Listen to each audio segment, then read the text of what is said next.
Amandla. Amandla. Gwaza mkonto gwaza. Gwaza mkonto gwaza.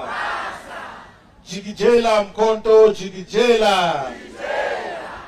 Hands off President Jacob Zuma, hands off. Hands off Duduzile, hands off.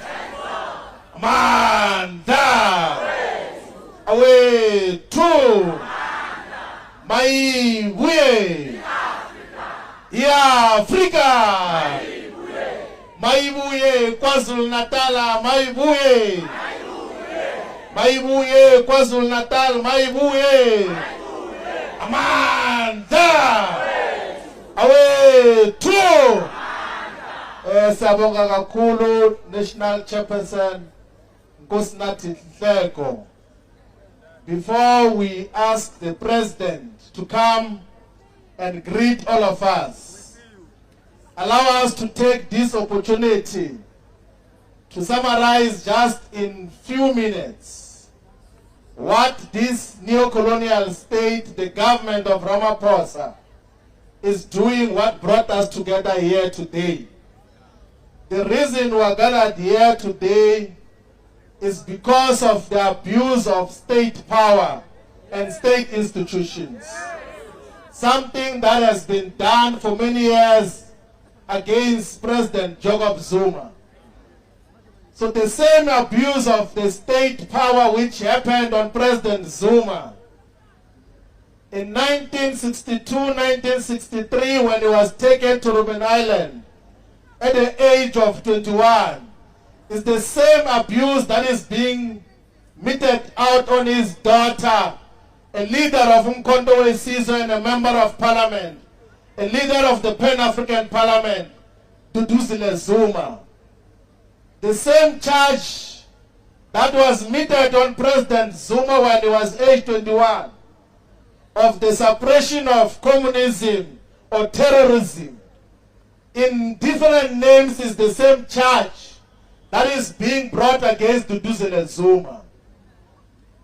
The state has brought a case now. They went to unravel apartheid laws. The Russia's Assemblies Act, which was passed in 1956 to suppress the Freedom Charter. The Terrorism Act of 1967.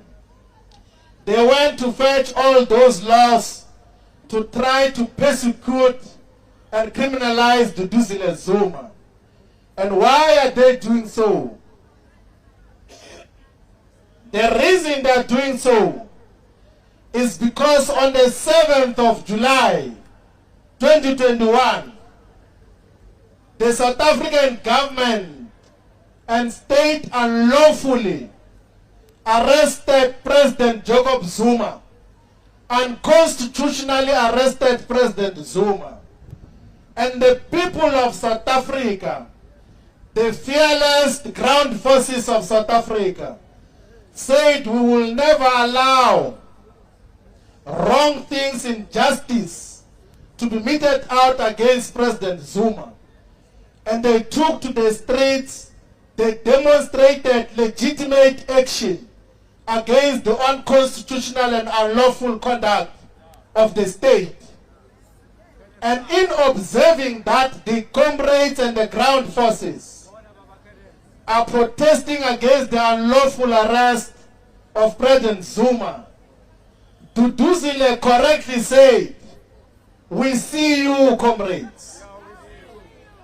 She says, "I see you." And for that reason, this government of Ramaphosa goes to employ 15 prosecutors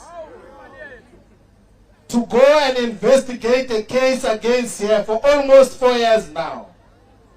And 4 years later, they come back and say she must be arrested, she must be held accountable for saying, "I see you." This happens against the fact that South Africa has got so many unresolved cases of gender-based violence, so many unresolved cases of corruption and wrongdoing. There's a case of money that is stolen and hidden under a sofa in Palapala. And none of those 15 prosecutors are investigating such. 15 people with legal qualifications are going to investigate just a sentence of I see you. Why are they doing that? For 4 years they were not acting. They are doing all these things because they are continuing with what they started many years ago of trying to suppress and oppress the politics, the revolutionary politics of President Jacob Zuma and what he represents. They are doing all these things because they realize that outside of the fact that biologically Duduzile Zuma is the daughter of President Zuma, she is also an ideological daughter.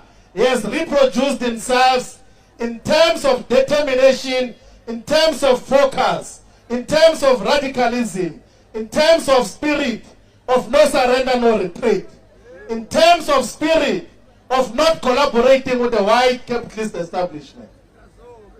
So they want to suppress the politics because they've realized now that on their own, without President Zuma doing anything, she has been rightfully elected as a member of parliament.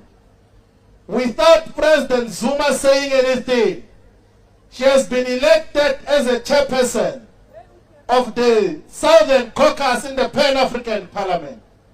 The Pan-African Parliament represents all the parliaments of South Africa. And she's chairing one of the most influential caucuses. So in response, because they don't have politics to suppress such, they then go and invoke the laws.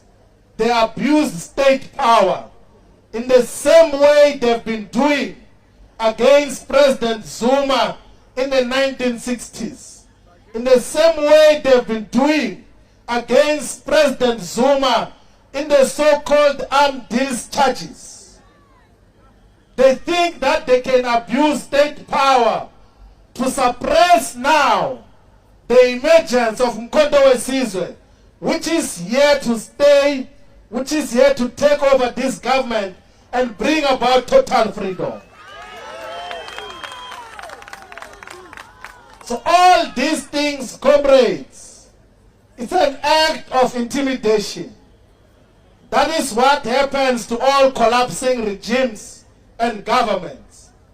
Whenever they realize a real possibility of being taken out of power, they do everything to suppress a force that is going to take them out of power. But we want to warn the government of Ramaphosa of the ANC that there is nothing you can do that will stop Mkhonto Wesizwe from removing you from power. We're going to start with 2026, where we're going to take all the municipalities from the former liberation movement, which has been hijacked by opportunists who are counting Stellenbosch. In 2029, there won't be a coalition government in South Africa. There won't be a GNU in South Africa. There will be a government of Mkhonto Wesizwe with a decisive majority of 2/3 majority. Because more and more people of South Africa are beginning to realize that here is a progressive unified force that is going to bring about true liberation. And they know that this movement is led by a fearless freedom fighter, President Jacob Zuma. Comrades, we can go into the books and echelons of history. You will never trace anywhere where President Zuma was a collaborationist or even accused of collaborating with the white capitalist establishment. Not once. Not even during the negotiation period, when the movement sent him back here in South Africa to start with the talks before talks. He never once compromised principle on the altar of political convenience. He never once sold out the Freedom Charter. He never once sold out on the fact that we must fight for the return of our land. Even when there were distractions that were sponsored, he never faltered, he never fell into the trap. We know that there were distractions when he was the head of state and president. There were sponsored disruptions and distractions to his presidency. Anyone can go and check during that period. He always said on record that let us expropriate land without compensation. He always said let us bring about free education for all up until higher education level.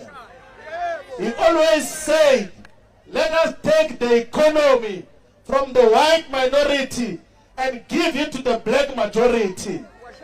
That is why scientifically and statistically you can confirm now that more and more black people got to be liberated economically under President Zuma. He's the only president and head of state who built 2 universities here in South Africa. He's the only president who introduced free education at higher education level. But these other ones, they come and suppress that. They employ all forms of intimidation. So these things that they are doing here, of employing 15 prosecutors, is an act of intimidation. But ourselves as Mkondo Wesizwe, we must stand firm and say, we are not afraid of them. Asibasabi. That is the principle that we must maintain all the time. We must always say that, come from whatever direction, we are ready for you because we command the ground. More and more South Africans are beginning to realize that all other formations won't bring about true freedom. It is only Mkondo Wesizwe that is going to bring true freedom and emancipation for all the people. So thank you very much, comrades, on behalf of Mkondo Wesizwe, that you came here to give support to our Member of Parliament, Honorable Duduzile Zuma, who has been persecuted by the state. That case will not go anywhere. There's not even a slightest chance that you can imprison someone for saying, I see you. It will never happen. So comrades, we thought that let's take this brief opportunity to deal with all the summaries of what is happening here today. I'm also asked by the National Chairperson Mgiliji to introduce and call the President of Mkondo Wesizwe. I'm going to call a true revolutionary, a leader who is leading from the front, who is reproducing himself politically and ideologically, a leader who has never sold out in the struggle for true freedom. I'm introducing to you our Commander General and President of Mkondo Wesizwe. Comrade President.